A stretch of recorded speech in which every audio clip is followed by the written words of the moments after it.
Hello everyone to the series of webinar hosted by Facebook Developer Circles Indore, and we will today continue our series of webinar on language our language. So as yesterday we have seen a great insights how our language is important and where we use. So today also we will moving ahead. We will see some practical examples and code. And so our speaker, Mr. Rahul, will join us soon. So while that time, do share this video to you all your friends because it is a great opportunity to learn about a topic which is being part of our future. So share to all your friends, comment, mention them in the comments below, and we will be continuing with our speaker soon.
So we are with our speaker, Mr. Rahul, founder of DataHouse, with us, and he will be sharing all the practical about our language.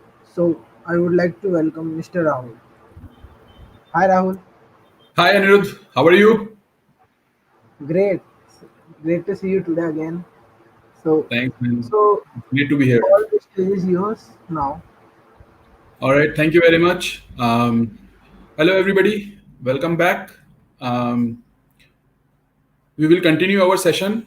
What we have left from, where we have left from yesterday, and we'll continue to share some valuable tips, and it might be make it helpful, make this session very helpful for you guys. Okay. So I hope you guys are able to see my screen now, the R Studio. Yes. Okay. Um, all right. So yesterday we have briefly introduced the R language, its practical implications, its useful advantages over other languages, and basic operations how we do in R, and like what are the different data structures, what are the different data types. I mean, we have only discussed one of the data structure, that is vector. Today we will start with data frame, which is the most important data structure in R. I mean, there are many, but when we cannot cover everything because it's too short time. We'll run short of time, and we want to important discuss. We want to discuss important things actually. So let me start with the data frame. See, basically, we have discussed vector yesterday. Vector was a single dimensional, right? And it should be of the same data type. You cannot mix two kind of data in one vector, right? So, but in practical scenario, it's not possible to have a single dimension data, right?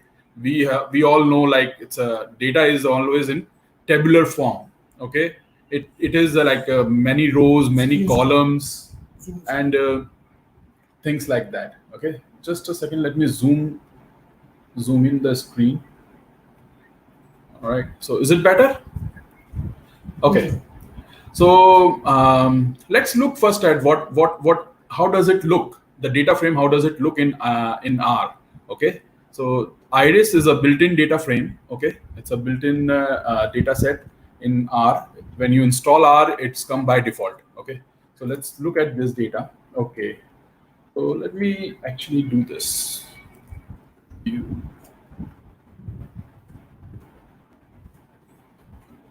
Okay, so you can see here, it's a tabular data. Okay, 5 columns, and different type of data types. Like, this is all numeric data, but species, it's a character, right? In vector, we can only store single dimensional data, that too of single data type. But in data frame, we can do anything. It's like a Excel. Okay, if you open the spreadsheet, I mean, the tabular form it follows same here. Okay, so sepal.length, sepal.width, petal.length, petal.width, and species. So iris is a basically data set of 3 flowers. Okay, setosa, the species name, the species of the flower is setosa, versicolor, and virginica. Okay, there are 3 types of species in here, and sepal.length, it's parameters. Okay, the color part of the flower, and the leaves of the flower, those are called petal, and sepal is the colorful part. So this is basically sepal.length, sepal.width, petal.length, and petal.width. So that's how data frames looks like. Okay, this is the now let's discuss how to create this and how to view different things. Okay, so let's first check the structure of iris dataset.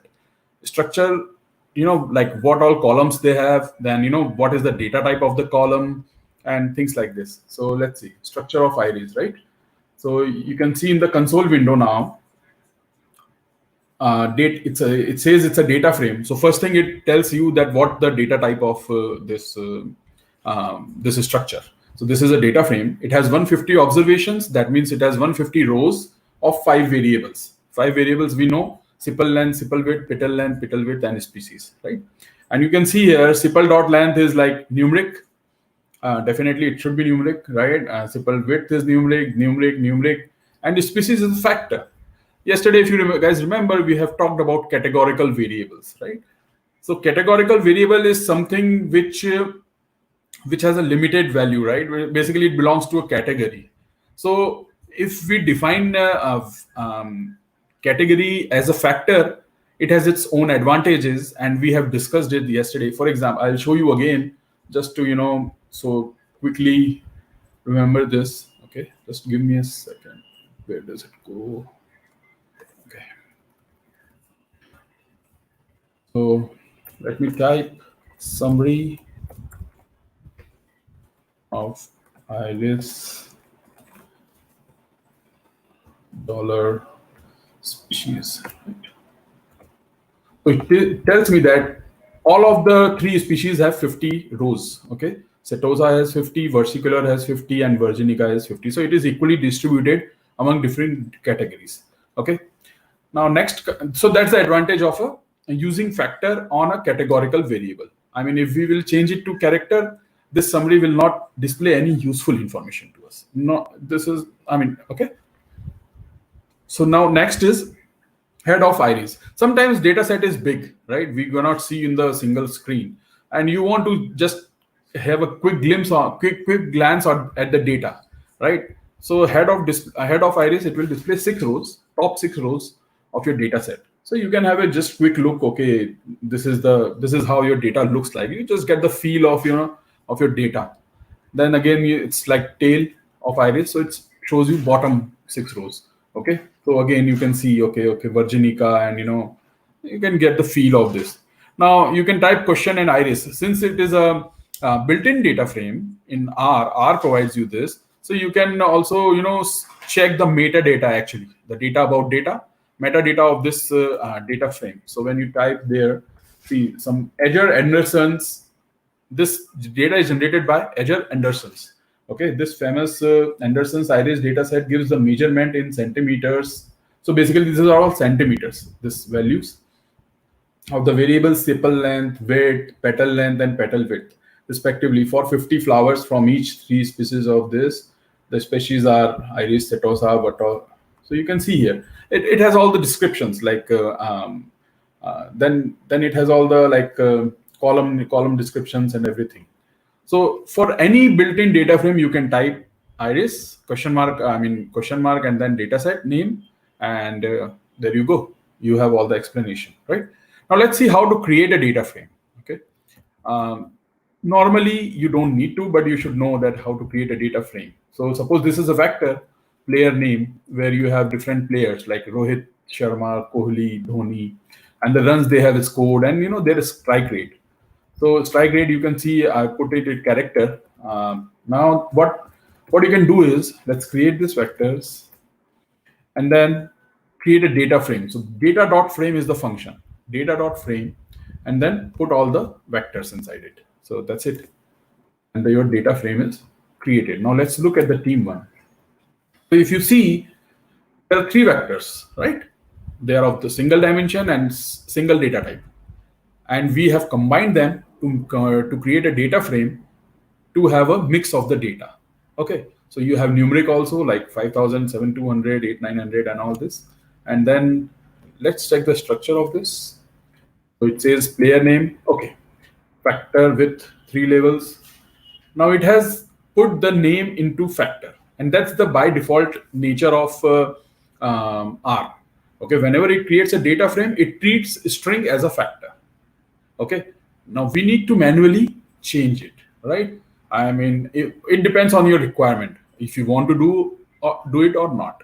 Okay, so I will show you how to do that. So string as factors, there's a default parameter in the data frame function, string as factors, which is set to default by true.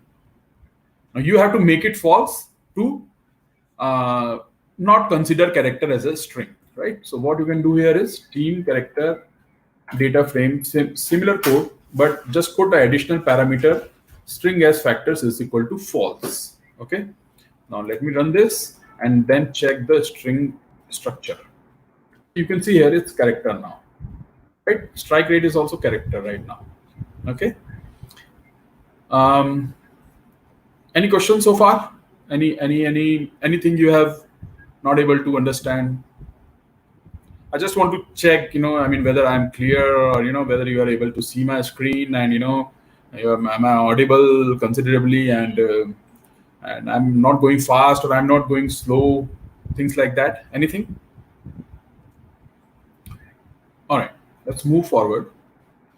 Then now the different operations, we have to learn how to perform different operations on data frame, right? So how to access the elements of data frame? There are definitely many ways to do that. Okay, so it's in the form of rows and columns, right? So it's like team one square brackets. So first one is row, so it says second row, and second element is column. Yes, I have just put it for the demonstration purpose. Strike rate for I will change it to numeric, but I mean I just wanted it for demonstration purpose. I'll show you later why it was character. Then we need to change that as numeric. So I will, to show that I have done that. Okay. So the second way is you can put the like in the is like things. Okay, let's run this. So it returns second row and first column, right? This one also have the same. You can mention the instead of mentioning the column index or column number, you can mention the column name. Okay. Now team 1 2 comma empty. So that means all the columns. So it will display all the columns with second row. Okay.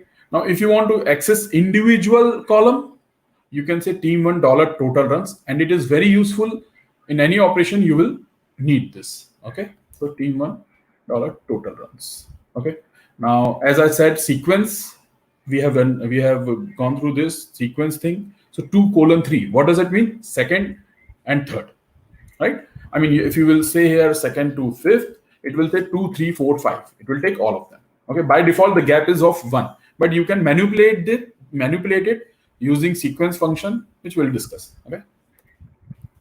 So second and third row, first and second column, right? Now team 1 to 3, that means first 3 rows and total runs column. So this is it, right? Now operations. Okay. So let's try to understand the operations, and why strike rate is also character. See, when we receive the data from user, the data comes in a very garbage manner. So 80% of the time goes into cleaning of data, understanding the data, and exploring the data, and then 20% goes into that machine learning. That you to apply the models and all that. So strike rate was as a character. Now we need to understand that a strike rate is not a character column. It should be a numeric. So that's our duty as a data analyst or as a data scientist, that you should treat a particular column in a correct way. So what we'll do is we'll change it to numeric column.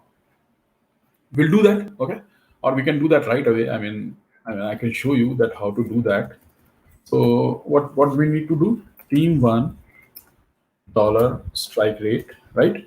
Because I want to access the strike rate column, and then else dot numeric team $1 strike rate, right? Now let's check the structure. Team 1. You can see it's a numeric now. Okay.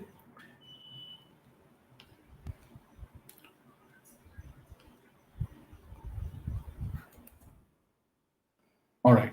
So now data frame operations.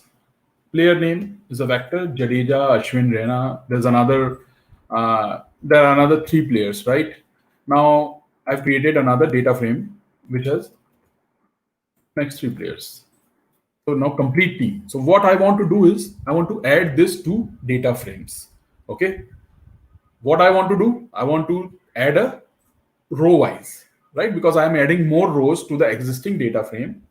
So I need to use the rbind function.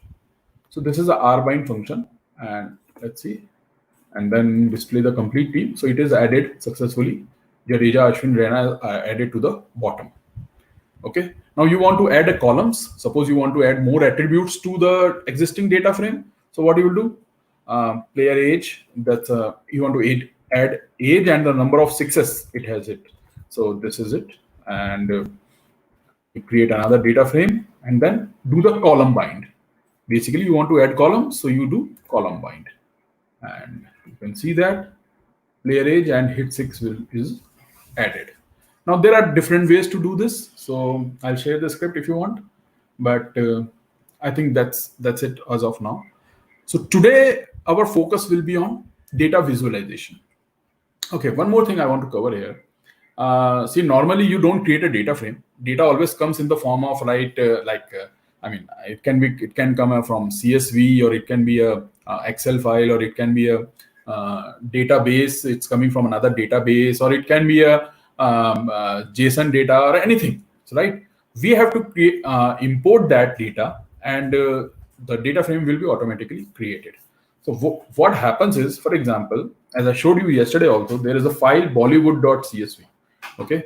So I want to do analysis. If you want to do analysis on that file, you have to import that file into your R system first.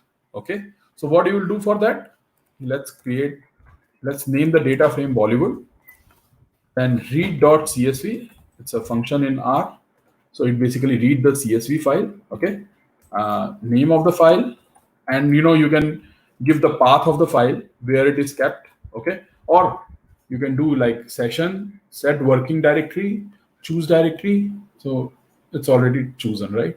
So either you can do this. So R will go to that directory and your working directory and pick up the file. If it won't find over there, it will throw out an error. Now, let me run this without string as factors. So what it will do, you see here, Bollywood data frame is created. Okay, let's look at the structure of Bollywood.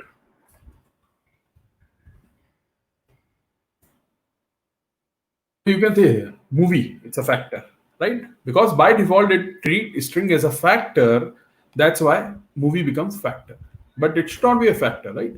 Lead is again a factor with 46 levels. I mean, there are like 61 observations, right? And 46 levels of lead. So you cannot do that. I mean, categorical variable should be very limited. Like 3 or 4 categories is fine. Okay, if you have 61 observations. If you have like 10,000 or 20,000 observations, then you can think, okay, this may be factor or not. So what we need to do to avoid this, just add a parameter over here, string as factors is equal to false.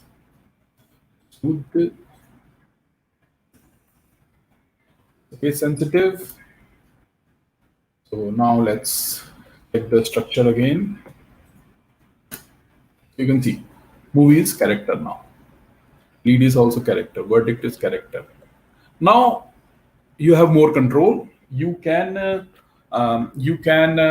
change any column you want to a factor, or if you don't want, that's fine. Okay. Are we clear till here? Any questions?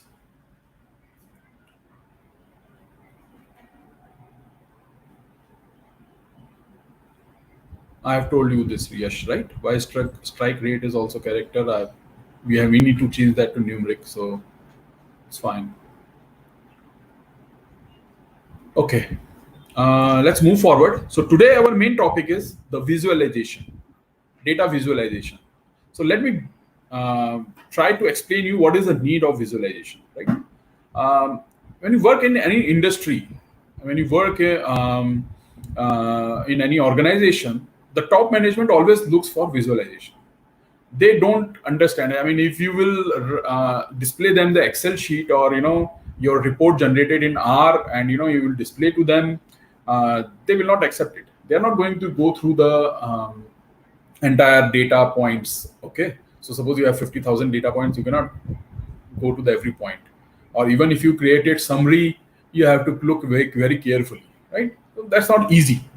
So visualization is they want to see the trend. They want to see the trend, where it is going, where my sales is going down, why my employees are leaving,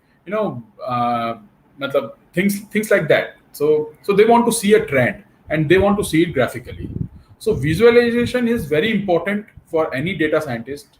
And data visualization, I mean, the vast library provided in R, Ggplot, is very useful, and it has numerous grammar, okay, and grammar of graphics. It has plenty of grammar of graphics. So let's start with the basic plotting. Okay, let's start this. Let's see. Okay, sorry. Basic plotting. Okay, now I just want to see the sepal length and sepal width, how they are connected.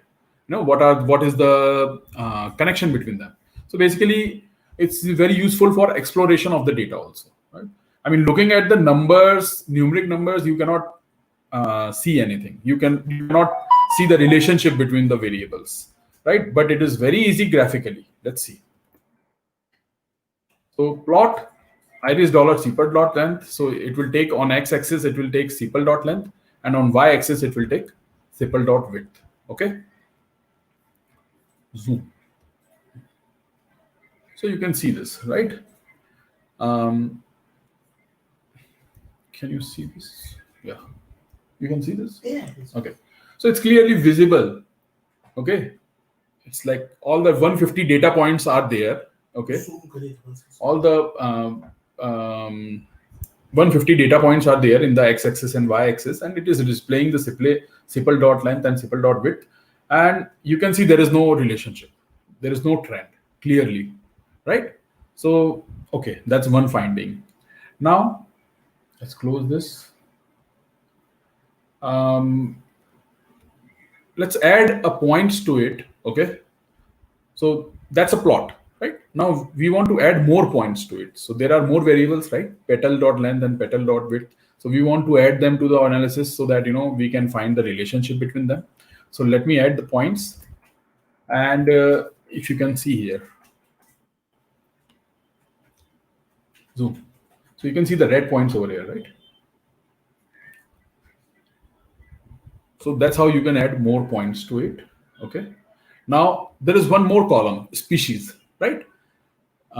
So I want to put the species also into it. Okay. So what we'll do is plot iris dollar sepal length, comma iris dollar sepal width, comma color equal to iris dollar species.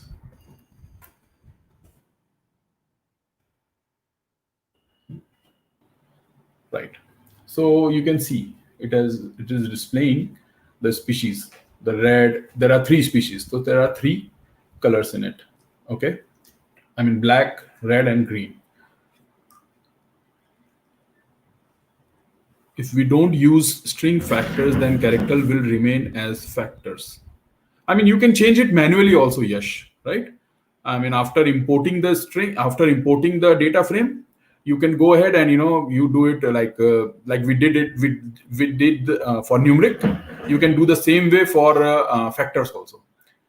You can say as dot character. So if let me show you. Okay, let me quickly show you that what will happen. So suppose I remove this. Okay. So if you check the structure now, it says factor, right? Movie is a factor. Now what we can do is Bollywood dollar movie as dot character Bollywood dollar movie, and then check the structure again. You can see it's a character, right? So we can do that, and you don't have to do it individually for every column you want to change. You can do it in the for loop. You can use the loop, or you can use the apply family. So I mean, we cannot discuss that right now, but if you want to consult, if you want to learn that, contact me. Okay. So I hope this is clear. Yash?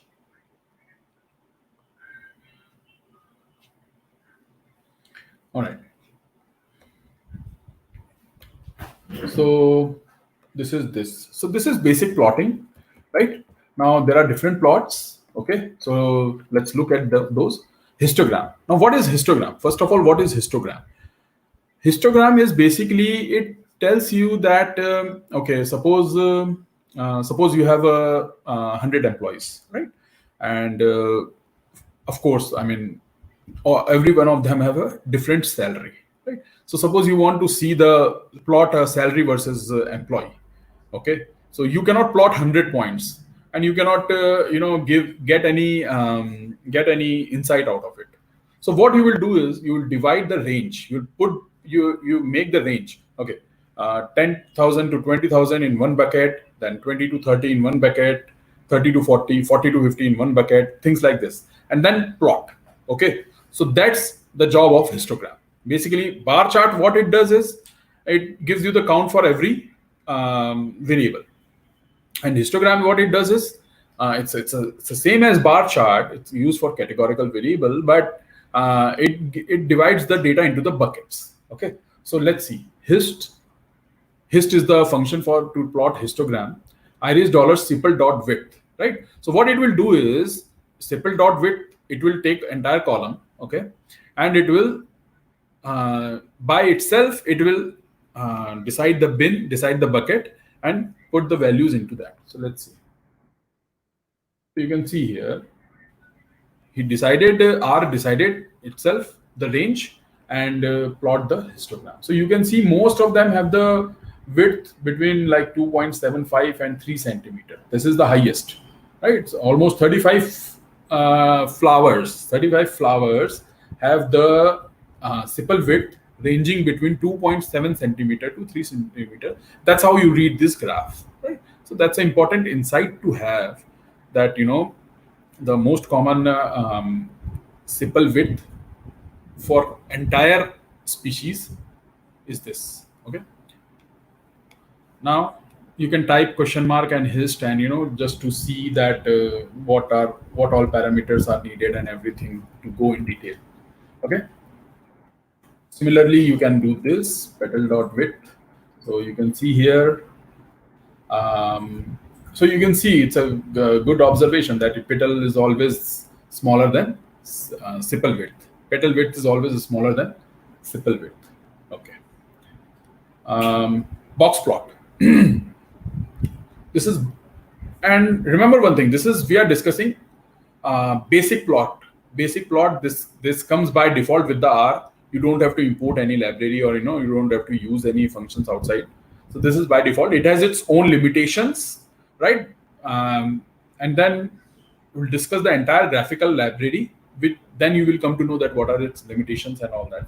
So this is box plot. Now, what is box plot? Basically, box plot, what it does is it tells you the entire distribution of data.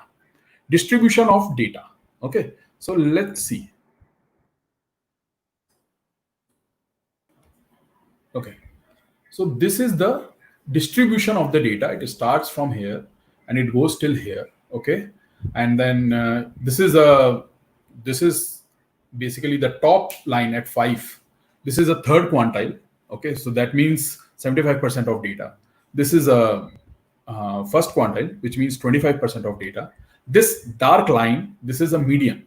Okay, now you can see the median is towards it's upper of the side. It should be in the middle, but it's in the upper. So that means the data is skewed. Okay, the data is skewed on either side. Okay, so it's not properly distributed. It's not a binomial distribution. It's a skewed distribution. Okay. There are no outliers. Now, what is outlier? Outlier is basically, suppose you have employees, and the salary range is like 50,000 for 99 employees, right? I mean, they vary from like 10,000 to 50,000. Okay, but one employee you have, his outstander is like he manages everything, so his salary is 1 lakh. Right? So 99 employees have the 50 salaries below 50,000, but one employee has a salary above 50,000, and not above 50,000, actually way above 50,000. It's almost double, 1 lakh. So that's an outlier. Okay, it will disturb your model. It will disrupt your analysis. Okay, if you use that, suppose you want to calculate the average of salary, so that will give you wrong information. Why? Because of that outlier. It will give you higher average of salaries. So we need to treat outliers very carefully, and it's everywhere. I mean, it comes with every data set, outliers. Okay, it's not possible that we will have received the perfect data set. Outliers are everywhere, and we will discuss that. I'll show you that in the graph also. I mean, currently there is no outlier here, so all the species are good. Okay, any questions so far?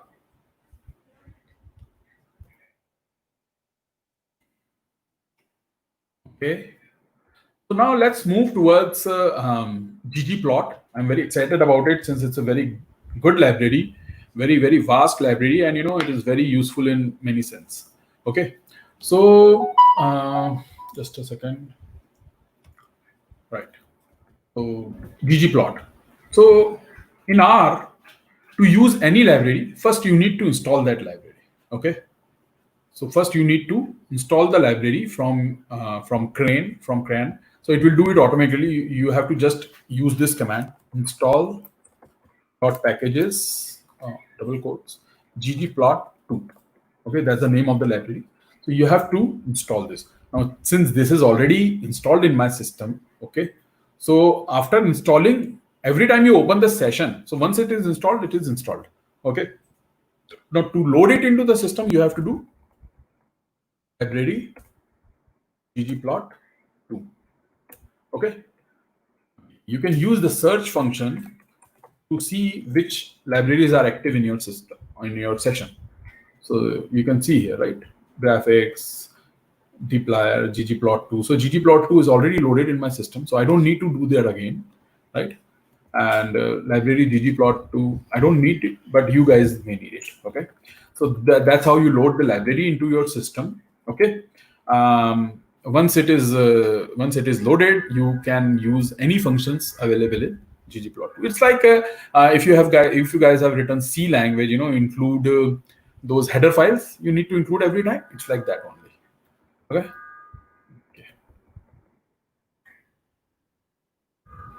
Now let's create some visualization plot. Okay.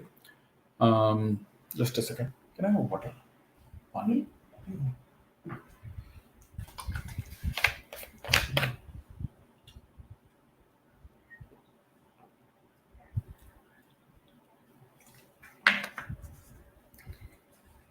So has anybody installed R or R Studio yesterday? Tried there? Got any issue? Or nobody has tried even? Do you guys have R on your system?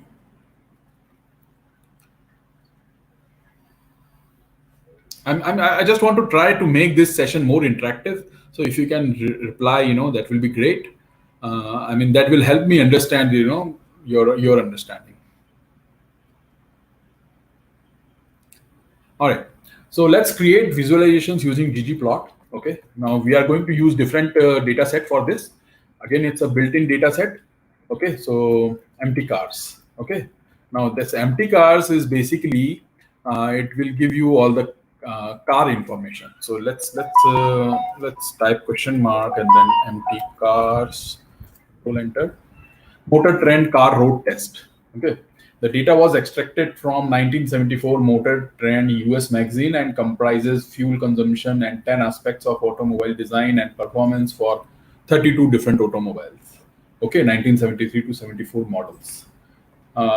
Format data frame with 32 observations, and then these are the different columns like miles per gallon, number of cylinders, displacement, gross horsepower, rear axle ratio, weight, mile time, transmission, whether it's automatic or manual, number of forward gears, number of carburetors, things like this. So let's check the structure.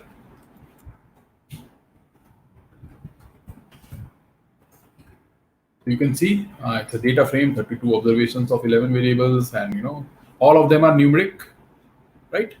Now this is our job to understand which we define as a categorical and which we define as a numeric. Okay, continuous variable, basically numerical variable, or you can say quantitative variable, or you can say continuous variable. Anything you say, it's the same thing. Okay, so miles per gallon by default it looks as as a numeric column because it can be anything. It is a continuous variable, right? Cylinder, number of cylinders. So number of cylinders, I mean, I really see that can be a category, right? Displacement, again, I think it's a number, but we need to check. Horsepower, it should be a number. Draught, it should be a number. Weight, it should be a number. Cubic number.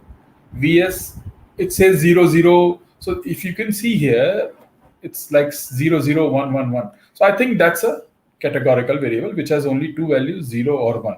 I don't know what it defines, V by S. Somebody with domain knowledge can tell you that. Okay. Then AM, transmission. So 0 means automatic, 1 means manual. So that's a categorical variable. Gears, number of forward gears, that's again a categorical variable. Carb, number of carburetors, that's again a categorical variable, as I can see, but we need to double check. Okay, so now let's plot. Let's plot before converting it to factors.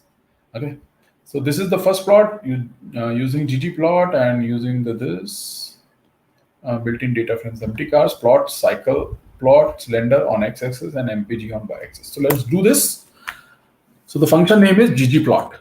Okay, let me go through first a few things, little bit theory of this. Okay, so then you will have far better understanding actually. So let me do this. I'm opening up the presentation which I have prepared for you guys. So can you see the presentation?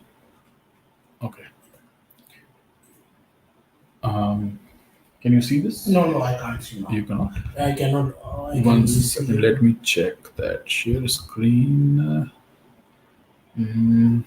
Just stop sharing. I need to stop sharing for a minute and, because, okay, share screen, this application, we put this one.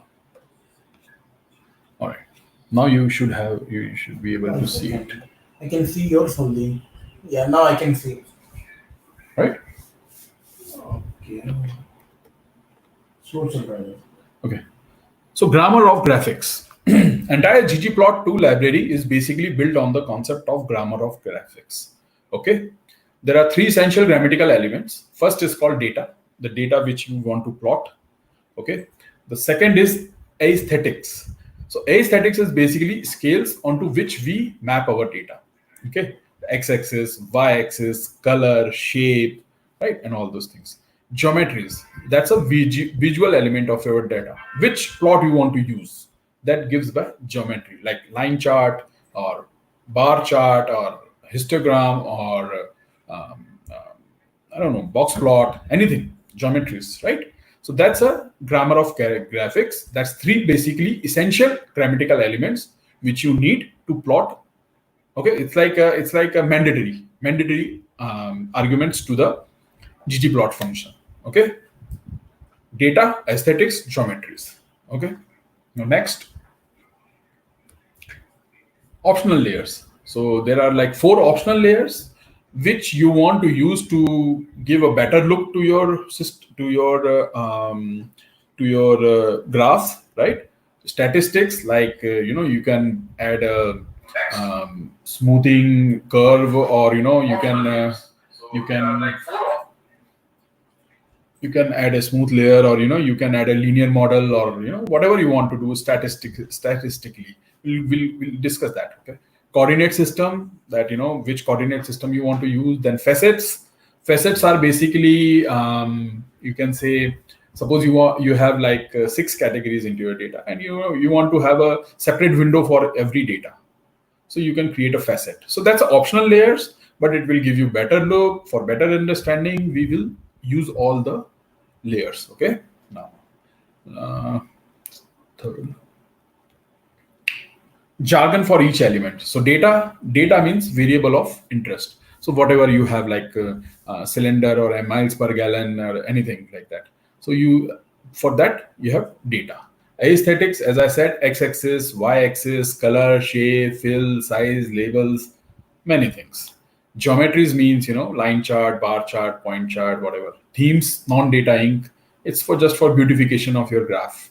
Statistics like binning, smoothing, descriptive, inferential statistics, whatever you want to do, that's a statistics. coordinates, polar, Cartesian, fixed, limits, things like that.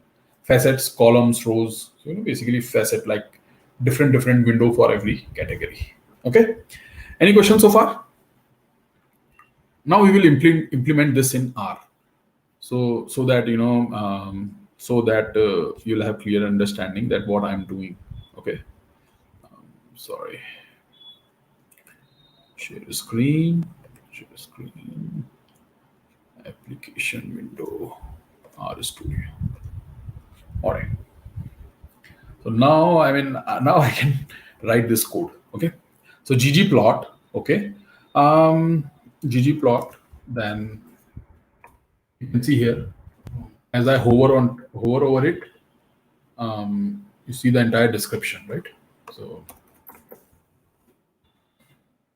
data mapping environment. So let's use that. Data is empty cards, right? Empty cards. Aesthetics. So AES is the function name, and then open bracket, close bracket. You have to plot x. On x-axis, you want to put slender, right? CYL, comma y is equal to mpg. Okay, so that's data is covered, aesthetics is covered. Now, last thing is geometries. So you want to add a geometry. So I want to plot geom underscore. I want to have bar, or I will have simply line. Let's try line. Okay, or geom underscore point, actually scatter plot. So what is a scatter plot? Scatter plot is basically when you have continuous data. So right now it's a continuous data, right? Cylinder is also numeric, miles per gallon is also numeric. So it's a continuous data. So to plot the continuous data, you have to have plot scatter plot. So let's see. What is here? You can see the cylinders 4, 5, 6, 7, 8. So there are 3 categories of cylinder: 4, 6, and 8. You can see a dot, dot, dot. Now you can see here the dot over dot, right? There are like couple of dots, I think. So to increase the transparency, like to really see that how many dots are there, you can make the points more transparent by adding alpha. Like make it 40% transparent. So 0.4. Okay, let's plot this. You can see there are like couple of points over here. Okay. Now you can see by transparency, you can see more number of points over here. But this is not a correct graph, right? I mean, this is not very useful, very insightful. Why? Because cylinder is a category. So you cannot use point graph for category. So what you need to do is X factor. You can do it directly here. Okay. Cylinder, right? And then for cylinder, you should use, for categorical variable, as we discussed, you should use bar graph. Geom underscore bar. You can see here is stat is equal to identity.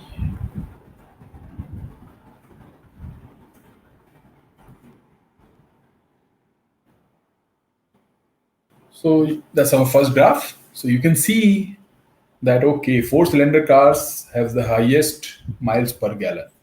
As we know, right? I mean, the sports car, they have a very lesser mileage. But 6 has the lowest, and 8 is like in the middle of 2. So that's an important insight that, okay, force. I mean, if somebody wants to buy an economical car, they should go for a 4-cylinder car, right? And if you have to study more factors for 6 and 8. Okay, but definitely 4 is outstanding among them. So that's the first plot using Ggplot. Okay.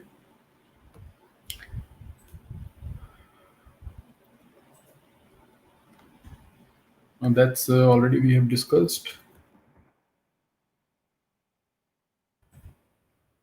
Let's reverse the order of variables. Plot MPG on x-axis and factor C5 along this. So let's do this.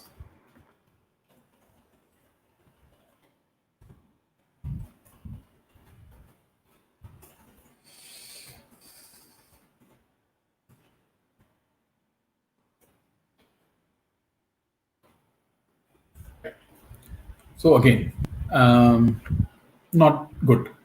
So categorical variable should be always on the x-axis, and continuous variable should be always on the y-axis, because it doesn't display any good information, any useful information to me.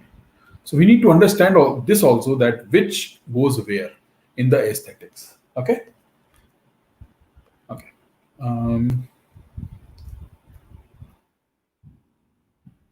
let's do this. Plot AM versus miles per gallon. So basically, we want to plot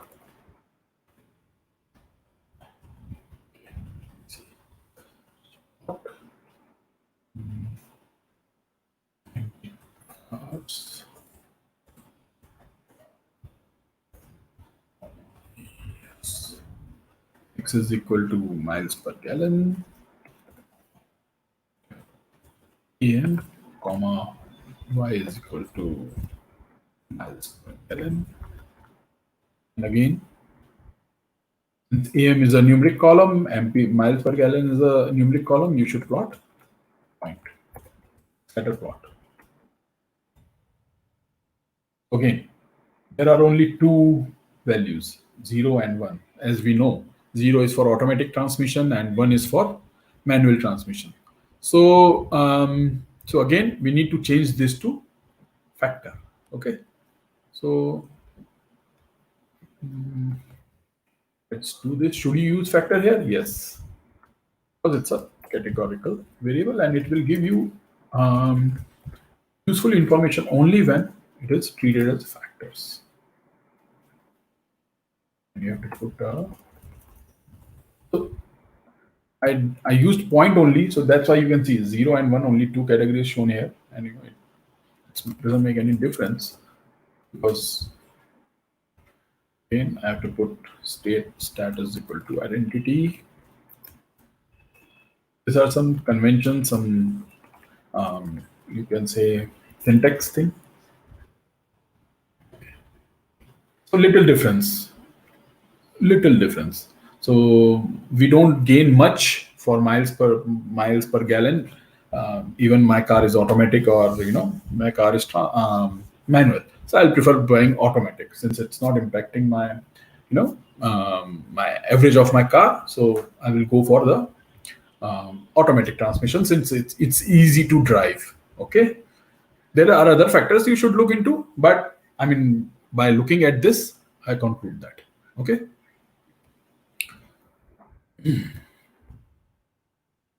So this is what we have discussed is point, scatter plot, and bar chart. Let me quickly go through the time series data, okay? Because I mean, I don't want to miss that. That will display you the different one second. Let's work on time series data. Okay, so that's a different domain actually. So that's why I want to show you guys this before the session ends.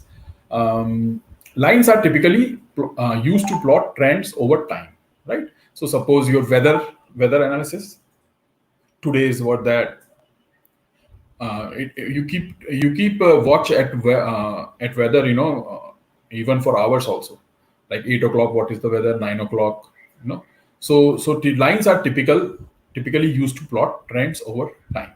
Okay, there is a economical data. It is built in R itself, economics data. It gives you the data about about the US economy. It displays different factors for the US economy. I think it's from let's see. I don't remember this exactly. So let's type question and economics. The data set was produced from US economic time series data available from this website. Economics is in wide format. This a data frame with 478 rows and 6 variables. So there are 6 variables. First is date, okay, which shows you month of data collection, personal savings rate, personal consumption expenditure in billions of dollars, unemployment, number of unemployed in thousands, median duration of unemployment in weeks, total population, right? So let's look at the data now. head of economics. Okay, so you can see here. This is an environmental issue, so don't worry about it. This error. So you can see 67, right? 1967. The data is very old. 1967. Then this is a PCE, which is like I think personal consumption expenditures. Yes, population, then personal savings rate, unemployment, and unemployed. Okay, so let's look at the structure. All of them are numeric, and date is date column. Okay, date is a data type, date.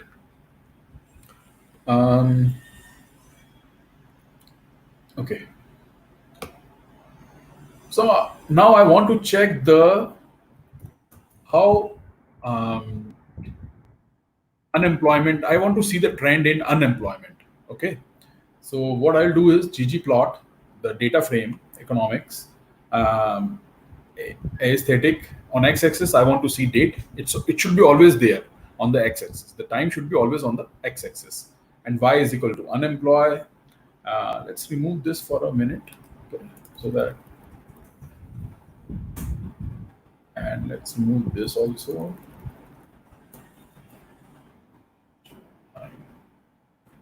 Aesthetics are date and unemployment, and the geom line. See here. Wonderful.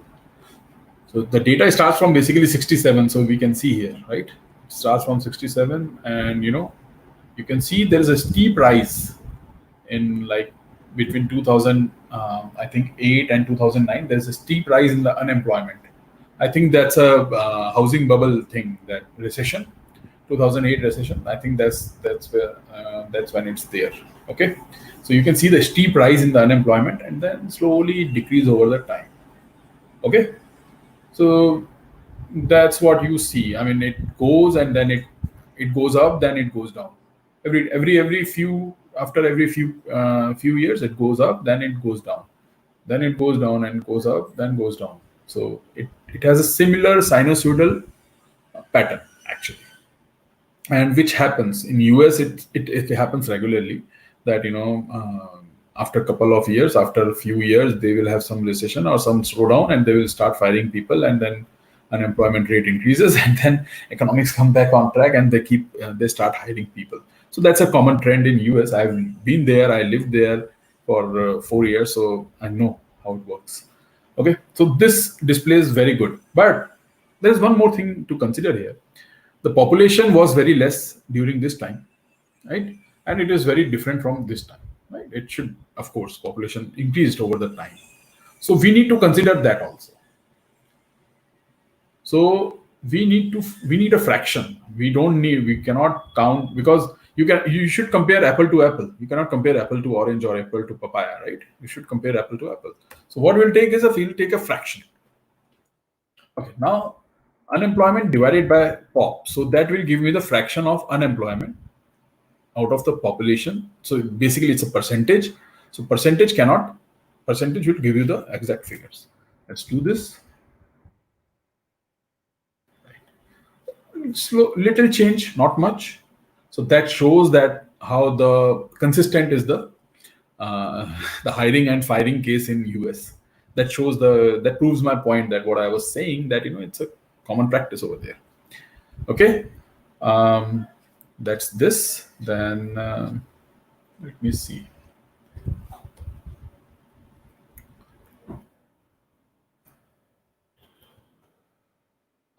Plot unemployed as a function. This.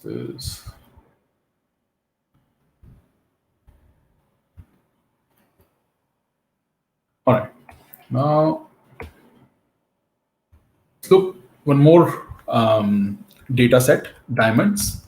Again, it's any questions so far?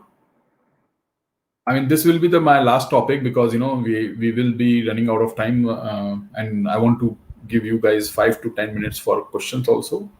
So this is my last thing.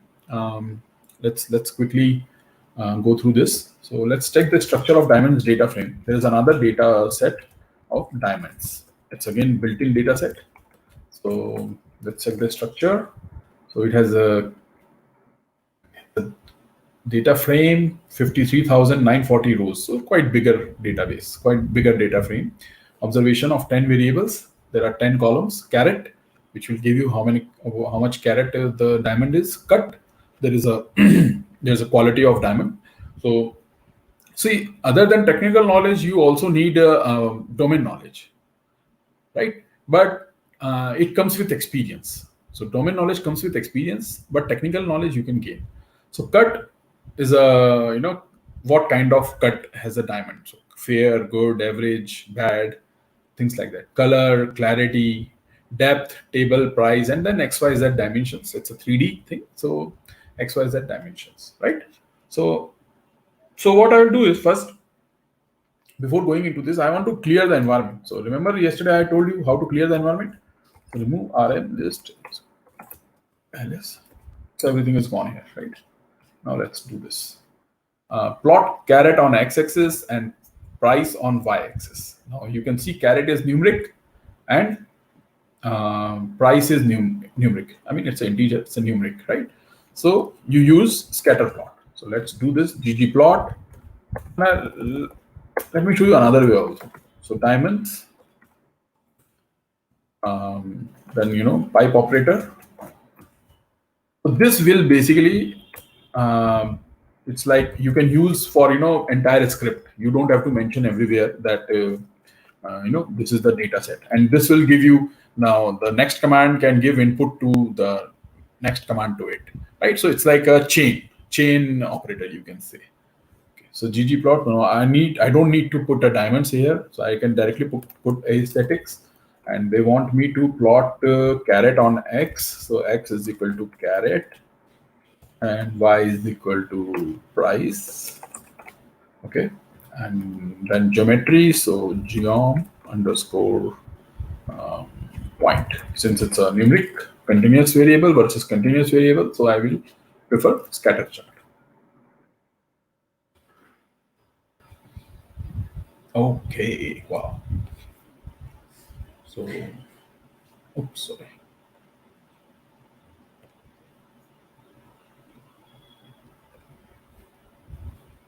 Okay. So you can see 5,000, 10,000, 15,000 on the price, and caret 1, 2, 3, 4, 5, right? So now what is outlier? So this is outlier. This is like very expensive.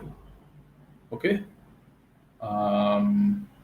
You cannot say outlier, but yeah, only one data value is over there. That will disturb me while analysis. So that's fine. So, but you see a lot of data values over here. So I don't know. I want to see it very clearly. So what I'll do is I'll make it more transparent. I'll try. Let's start with 20% clarity, transparency. Do this. Now it's a big data set, so it's taking a little bit of time. Okay, so you can see, you can make it more like you should try different options. Try 40%.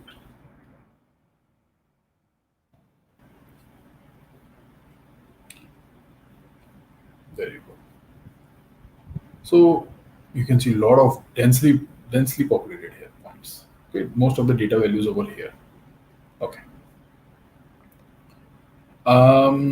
So these are few data sets. I mean, there is a lot to cover, but I don't think time is sufficient for this. So we will have session next week also, right? Right, Anirudh?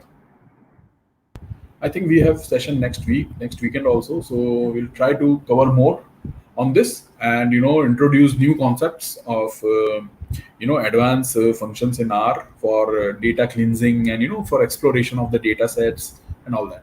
So I think that's it from my end for today. I hope you guys enjoyed the session or learned new things, or it is informative. I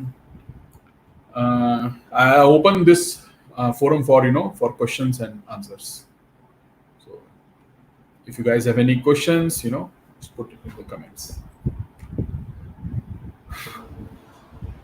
Thanks, Rahul, for this amazing session. So we will wait for some questions. Okay. Guys, if you have any questions, so please shoot in the comment section.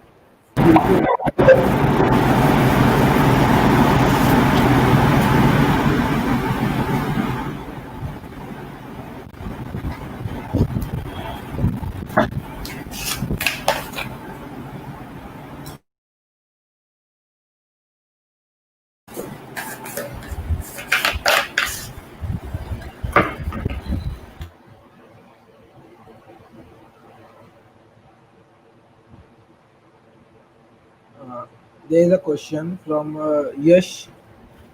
He is asking how we can distinguish between outliner and normal dataset, as in a graph shown. Right. So see, as in the graph shown, for let me show you this. In box plot. Okay, so let's do this box plot diamonds and yes, x is equal to price.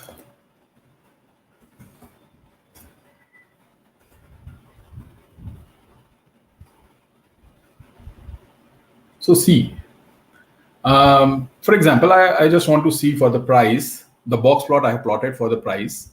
Okay. And actually, to keep you more clear, what I'll do here is I'll use the basic plotting to answer your question.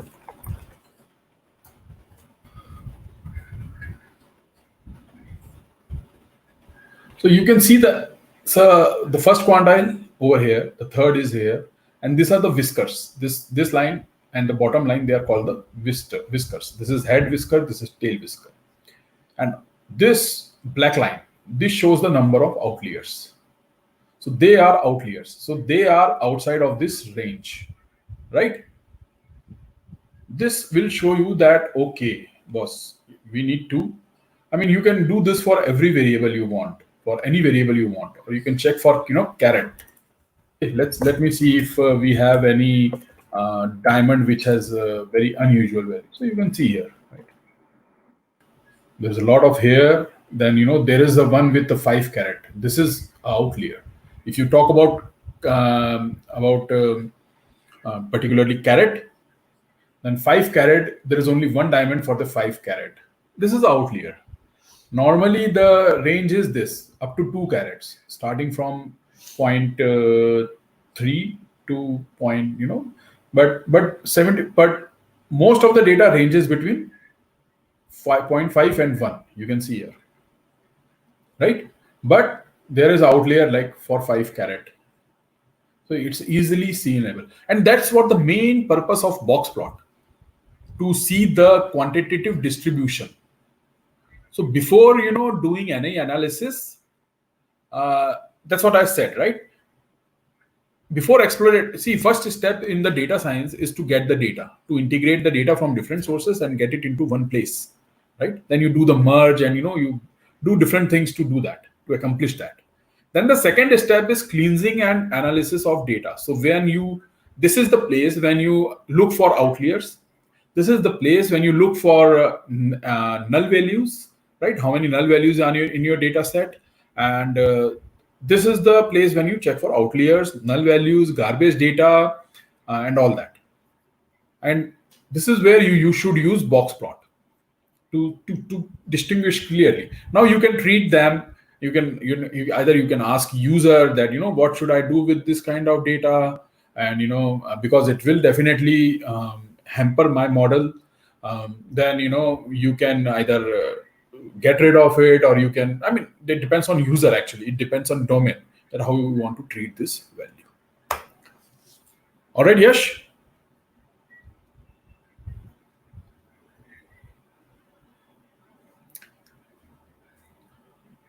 Is that clear?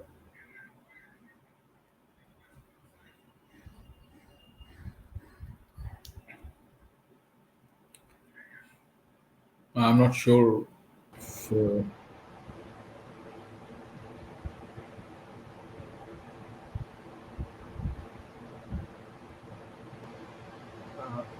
If anyone have any other questions, so do shoot in the comment section. Yeah, we have reply from Yash. well, as I said, it depends on domain. It depends on either you can not you. I mean, maybe you can filter that out while your analysis. You cannot remove. Definitely, you cannot remove the data from the data set. So you can filter that, right? You can apply the filter that, okay, where carat is greater than 3, right? So that will remove the outlier while doing your analysis, but not from the data set. from your analysis. You can do that, yes. We have to do that, otherwise it will hamper. And sometimes it's like user wants, okay, no, I don't care if it's 5 carat, it's 5 carat, but you have to include that in your analysis. Then you should include. So it really depends on the user, and if he's not able to answer, then you have to take your decision. So, but most of the time that happens. User also don't have any idea that what to do, so you have to take your decision. So you can filter that. Apply the filter, which we will learn in the next session. The dplyr function, the dplyr library, very important and very useful and very interesting library to do the exploratory data analysis.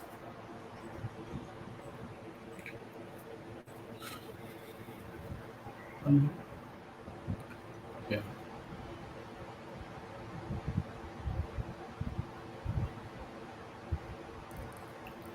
Anything else?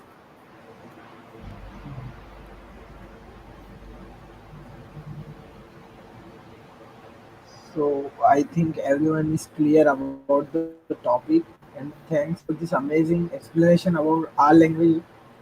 And we hope to see some upcoming webinar on such topic again in coming weekends. And do guys share this webinar. And if you have any other questions, so you can drop in the comment section. We will take it. So Okay. thanks Rahul for this amazing Yeah. briefing Thanks, about Arul. our language. And it is great to see some more webinars in coming weekends. And it will be great to share this topic to all. Right. Okay.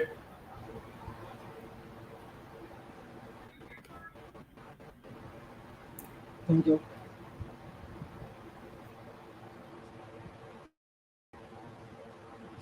So hope to see you again in more coming webinars.